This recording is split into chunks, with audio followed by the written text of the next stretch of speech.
Hello friends, मैं हूं doctor Arpana. आप सब लोगों का स्वागत है मेरे यूट्यूब चैनल में। मैं शेयर करती हूं आप लोगों के साथ कुछ हेल्थ टिप्स, साथ ही हम बात करते हैं कुछ बीमारियों के बारे में, कैसे उनके सिम्टम्स के साथ डील किया जाए और होम्योपैथी कैसे आपको मदद कर सकती है।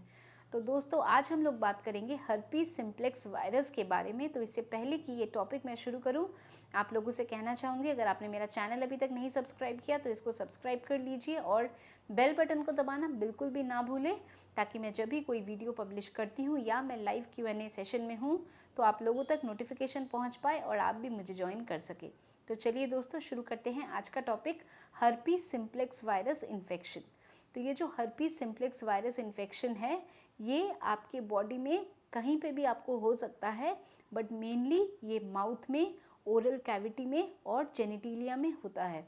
तो हर्पीज सिम्प्लेक्स वायरस जो ओरल म्यूकोजा में या ओरल कैविटी में हो, वो HSV1 के वजह से होता है, और अगर जेनिटिलिया में होता है तो वो हर्पीज सिम्प्लेक्स वायरस 2 के वजह से होता है। तो इसके साइन एंड सिम्टम्स क्या होते हैं? तो इसमें वेसिकुलर इरप्शंस होते हैं, यानी कि छोटे छोटे आपको दाने जैसे बन जाते हैं और उसमें कुछ फ्लूइड फिल्ड होता है, या तो ब्लड हो सकता है या फ्लूइड फिल्ड होता है, और फिर उसके बाद उसमें अल्सरेशन, घाव वगैरह बनता है, फिर क्रस्टिंग होती है और फाइनली फिर वो हील होता है। उसके साथ साथ और क्या प्रॉब्लम होती है? जो ये वेसिकल्स बन रहे हैं, इसमें आपको दर्द रहता है, साथ में आपको फीवर रह सकता है, लिम्फेडिनोपैथी यानी जो बॉडी के लिम्फ नोड्स हैं उसमें सूजन आ जाना, साथ में सर में दर्द रहना, थकावट का महसूस होना। तो ये सब भी सिम्टम्स आपको हो सकते हैं। अगर हर्पीज जेनिटिलिया में है तो जेनिटिलिया से वो बटक्स तक जा सकते हैं या थाई में भी हो सकता है। तो ये हमारे होते हैं सिम्टम्स हर्पीज के।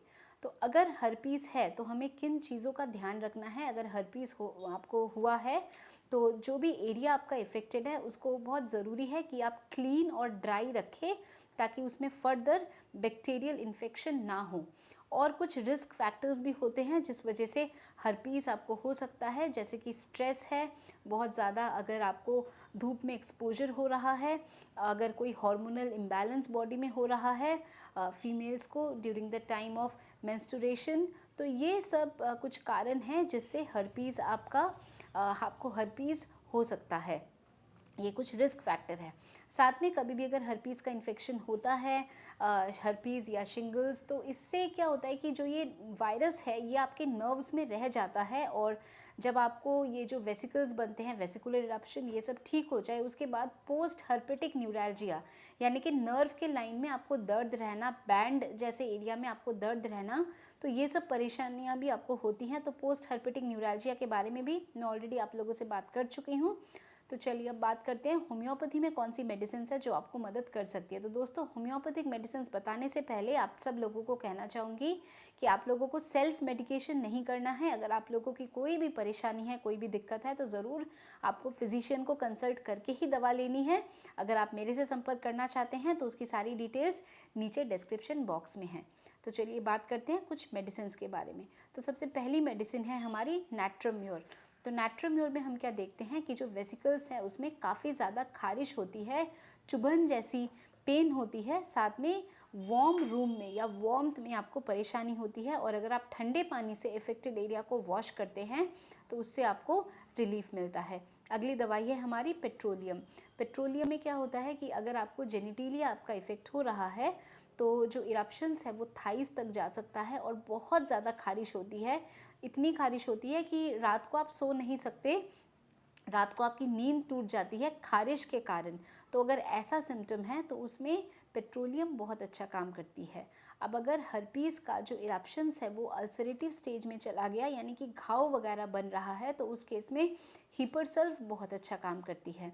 जो और मेडिसिन है जो इसमें हेल्पफुल है, जैसे क्रोटॉन टिग्लियम है, ग्रेफाइटिस है, नाइट्रिक एसिड है, तो ऐसी और भी मेडिसिन है। तो दवाइयाँ डिपेंड करता है कि आपके क्या प्रेजेंटिंग सिम्टम हैं उन पे। तो दोस्तों, मैं उम्मीद करती हूँ कि आज जो मैंने इन्फॉर्मेशन आप लोगों के साथ शेयर किया हर्पीज सिम्प्लेक्स वायरस इन्फेक्शन के बारे में, आप लोगों ने इसको पसंद किया है। तो इसको ज़रूर लाइक करिए, इसको शेयर करिए अपने फ्रेंड्स, फैमिली, सब लोगों के साथ, ताकि सब इसका बेनिफिट उठा सके।